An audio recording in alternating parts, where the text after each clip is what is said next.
Good day. Welcome to Rockland Talk Radio. I'm John Marino. We are produced by Sharc Creative. We are made possible by Robeson Oil, the house that service built. By Lipolis Electric. Don't be left in the dark. Get Lipolis. By Hightower Westchester, managing your wealth through a fiduciary standard. Also by White Plains Hospital. They serve the Hudson Valley up and down. By Michael Labriola, Landscape Design and Construction of Armonk. And also by Tompkins Mahopac Bank. We are joined by 38th State Senate District Representative, State Senator Elijah Reichlin-Melnick. Senator Reichlin-Melnick represents the Clarkstown, Orangeburg, and Ramapo areas of Rockland County, along with a sliver of Westchester, the Ossining area, along the Hudson River in Westchester as well. Senator Reichlin-Melnick, welcome back to Rockland Talk Radio. Here we are at the end of March. And I think the question on the minds of most people in a state well known for being not on time for the April 1st budget deadline, are we going to be on time this year? Well, first of all, thank you, John. It's great to be back with you. And, the state, I think in past years had a history of missing the budget. Recently, over the last 7 or 8, 10 years, it's been pretty good. Last year, I think it was a few days late. This year, if it's not right on time by April 1st, it might only be over the weekend or Monday or something like that. So my hope is that we'll be very close to on time if we're not there on the nose. What are the key components for the residents of your district and for people across the Lower Hudson Valley? To me, county to county, no matter where you go, from absolutely. Westchester into Sullivan, it's pretty much all related. So there's a lot of good news in the budget that we're looking at. And of course, we can't say for sure until it's finalized, but the governor's proposed budget, the Senate's proposed budget, the Assembly's proposed budget, all agreed on having $2.2 billion worth of property tax relief checks going out this year to supplement the STAR program. For those who are on STAR, this would be an additional check to support folks this year, especially as inflation's going up, costs are going up. That's something which is going to benefit millions of New Yorkers, and especially in our area where property taxes are so high, that's a vital piece of the budget. How much does COVID figure in now? Well, COVID is certainly still an issue. Nationwide, there's still, I believe, 700 or 800 people a day who are losing their lives to it. Thank goodness we seem to be either at a downward point and hopefully the final downward point of the pandemic, but it's still playing a role out there. There's federal money that's still out there for COVID relief that many of our schools have gotten. For New York, though, we've recovered more quickly than expected from COVID. Back in 2021, a year ago, when we prepared the state budget, there were very conservative revenue projections because we didn't know what was going to happen, whether businesses would be rehiring, whether the economy was coming back. And the reality is businesses have rehired. The economy is back. Yes, we've got inflation, but we've also got record low unemployment numbers, as anybody that's trying to hire will tell you. And so the sales tax receipts and other taxes and income taxes were up. So we came into this budget cycle with a surplus, which is something that doesn't usually happen, thanks in large part to tax revenues coming in much higher than we projected. Bail reform and gun control, two major issues. The spike in crime around New York State. We see the latest Siena College poll saying that crime is atop the list for New Yorkers, what they are worried and concerned about. How much does this budget address all of this, knowing that bail reform was instituted 3 years ago, and now we might go back in the other direction? Might. Right. So that, as you said, a lot remains to be seen. Public safety is a top priority for me. It's certainly a top priority for many people in New York. And as you said, there's been an increase in crime over the last couple of years. I do want to note there's been an increase in crime around the country, in New York and in other states that made no changes similar to the ones that were made before my time in office back in 2019. So I think there's clearly more at work here than just bail reform. However, that said, we are looking at, and the governor put a 10-point plan out to propose some changes to those laws, particularly around gun safety and repeat offenders. And I have encouraged our Senate negotiating team to take a very close look at that. And I certainly think we need to strike a good balance between keeping people safe and making sure that civil rights are protected. Right now, there's a great degree of worry out there, and I've introduced legislation last year that would add some of these illegal gun crimes back into the list that are eligible for bail or pretrial detention if there's a clear danger to the public. We seem to put all the pressure in that area about public safety on our public officials in this state. And this is a state by state thing.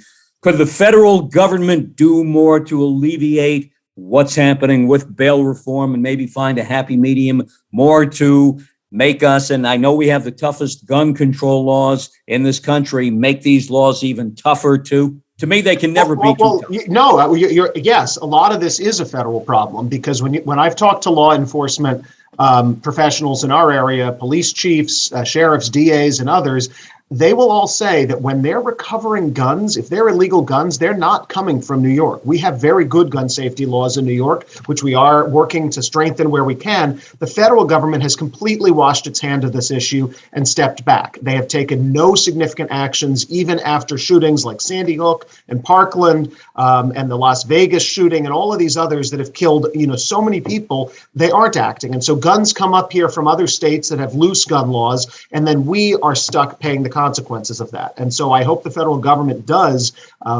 get off its tail and start actually taking action to block the flow of illegal weaponry from other states into New York. You touched upon inflation a moment ago. Yes. And this is a growing concern. It seems like the inflation numbers may go up even more. Let's see what happens, obviously, with the war in Ukraine, how much that affects inflation in this state and across the country, too. What more can be done on a local level to stem the tide of inflation? Knowing that, and I saw somebody sent me something online, and an old friend from high school, and he sent me a picture of a guy sitting at a gas pump watching the free news at the gas pump, where he said, basically, I can't pay for gas anymore, so I have to find my own way to get news. Maybe I can come here and cancel my cable, get my gas, be able to pay that way, and catch up on the news while I sit here at the gas pump. And he was sitting in a beach chair watching it too. So look, inflation is it's not a laughing matter. It's a huge problem, and anybody living on a fixed income or anybody just who has not seen their wages increase this year is feeling the pinch. There's not, unfortunately, a great deal that a local government or the state, frankly, can do, because inflation really is a national issue with national consequences that is out there and causes that are certainly not unique to New York. Inflation is going on all over the country. That said, I've proposed legislation that would at least help people with some of the pain at the pump by sending to every driver in New York who owns a passenger car a $250 gas rebate payment to help them afford this increased cost of gas, which is driving many people to crazy because it's just so high. And it seems to have, thank goodness, kind of stalled out a little bit. I don't think it's gone up quite as much the last 2 weeks as it was the 6 weeks before then, but we just don't know what's coming up yet. And that's part of overall inflation. It's part of the consequence of the fact that the economy took this enormous hit in 2020 and just come roaring back. And again, unemployment, which we spent most of the 20 teens worried about, it's at record low numbers because people are going to work, they're getting money, they're spending money, and that's driving this cost of inflation up. So it's good that people are at work, but we now have to do something at the national level about inflation. State Senator Elijah Reichlin-Melnick represents the 38th District in Rockland County and a sliver of Westchester and the Ossining area, too. Elijah Reichlin-Melnick, child care. There seems to be a push now by New York City Mayor Eric Adams for the budget to make sure it does much more than it does right now in this area, helping kids. Absolutely a good idea. Our Senate budget proposal, which we voted on a couple weeks ago, would put aside $2.2 billion in child care subsidies to support middle class and working families over the next few years, afford the cost of child care. And so not only is that great for a family's bottom line, because childcare is such a huge expense for people with kids, but it's going to help our economy too. You talk about workforce shortages, and one of the reasons we've got a workforce shortage is a lot of working parents women particularly, have dropped out of the workforce because the cost of childcare is so high that they'd have to work 60 hours a week in order to pay for the childcare that needs while they're at work. And so if we can help people afford childcare, it's going to be great for the kids, great for the families, and it will bring more people back into the workforce and help with some of our employment crunch when employers can't find employees. Transit, infrastructure, always key issues, key topics in this area. We have to have our trains and buses running, and we have to be able to drive on a road, even the street, knowing that it's not going to collapse or cave in. Yes. lots of good things the state is doing on this. And obviously, federal government has taken the lead. That was a wonderful achievement a few months back when they finally did pass that bipartisan infrastructure bill that's going to be spending hundreds of billions of dollars, I think over $1 trillion nationwide on infrastructure over the next few years. That's great. We need to get a lot of that for New York State. And New York is stepping up our investment as well. We proposed in the Senate's budget this year $250 million, $250 million increase into the money that goes to local governments to work on infrastructure repairs, road repairs, bridge repairs, things like that. That's vital money that's going to help take the burden off local taxpayers. The thing with infrastructure, you got to spend to do it. If you try to save money now and say we can't afford it, you're just going to pay more later. It's not a question of do we spend it or do we not spend it. It's do we spend something now or spend 10 times that if we put the problem off and kick that can down the road. So that's my thoughts on infrastructure. And mass transit, I just want to add, remains for everybody in Rockland the sore spot. We pay MTA taxes. We do not get the value that we need from the MTA. I've questioned the new chairs of the MTA, a new chair of the MTA. Every time this comes up in the budget, I try to raise the issue. We, as west of Hudson commuters, don't get the service, and we need to have increased service, and we need to make sure that we are getting our fair deal.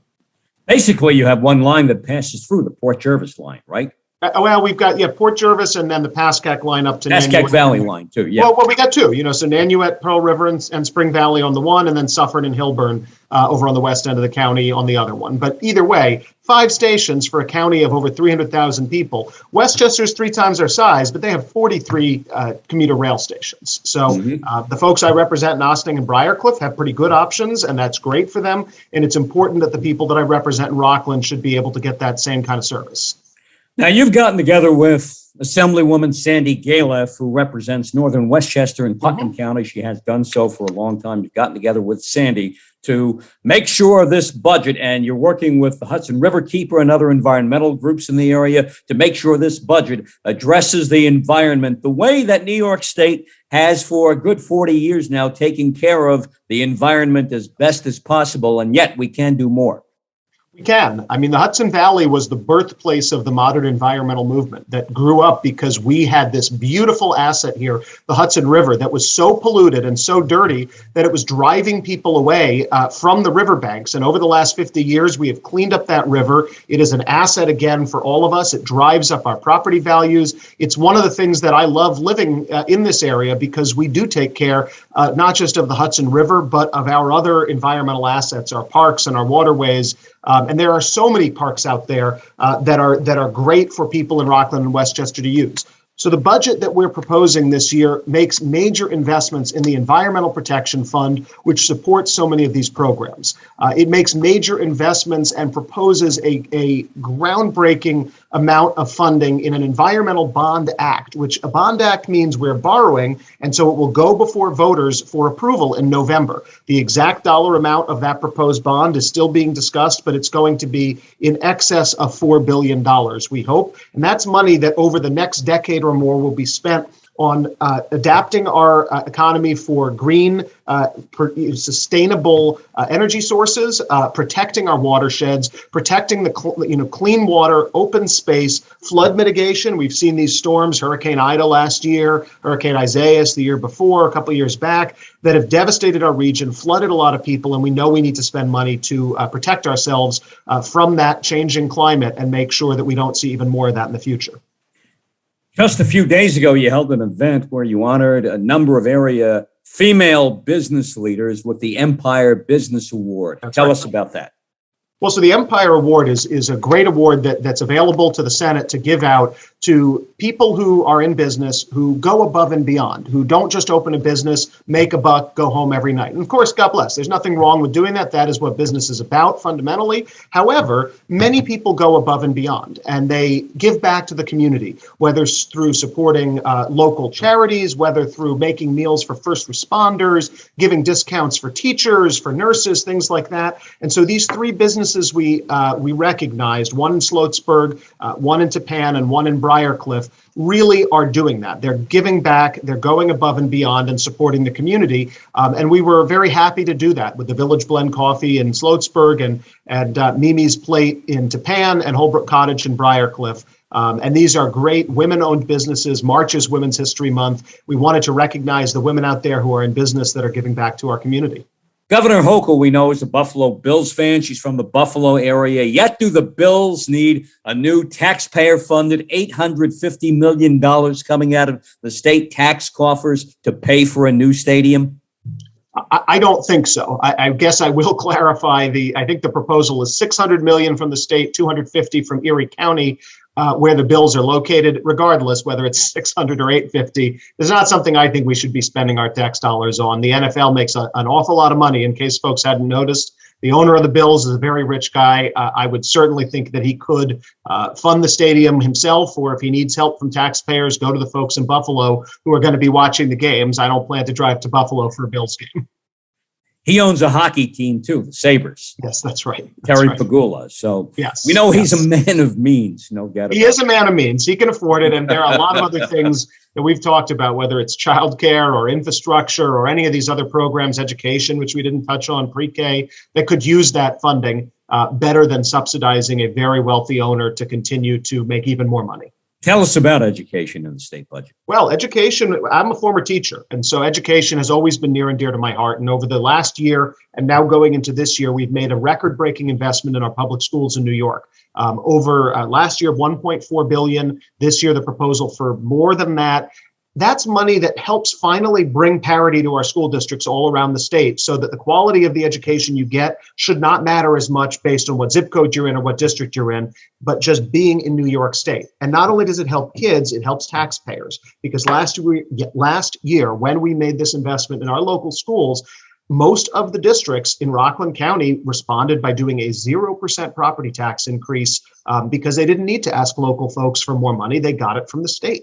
And that, to me, is a fairer system because it spreads the burden out across all of New York rather than concentrating it here in Rockland and Westchester, which already have such high property taxes. State Senator Elijah Reichlin-Melnick represents the 38th District here in Rockland, covering Orangetown, Clarkstown, and Ramapo, and the Ossining area in Westchester, right across the Hudson River. Senator Reichlin-Melnick, we thank you for joining us again here on Rockland Talk Radio. I know you've got a busy couple of days ahead of you where you're going to have to dot a lot of I's and cross a lot of T's. Thank you, John. It's a pleasure to be here and have a wonderful day. All right, you too. All the best, and let's hope we get it in on April 1st or at least a few days after. I think, if it's not the 1st, we think it'll be a couple days later. I don't think we're going to be here for weeks, though. Got it. Thank you, Senator Reichlin-Melnick. Here have a great on afternoon. Rockland Talk Radio, produced by Sharc Creative, made possible by Robeson Oil, the house that service built, also by White Plains Hospital, serving up and down the Hudson Valley.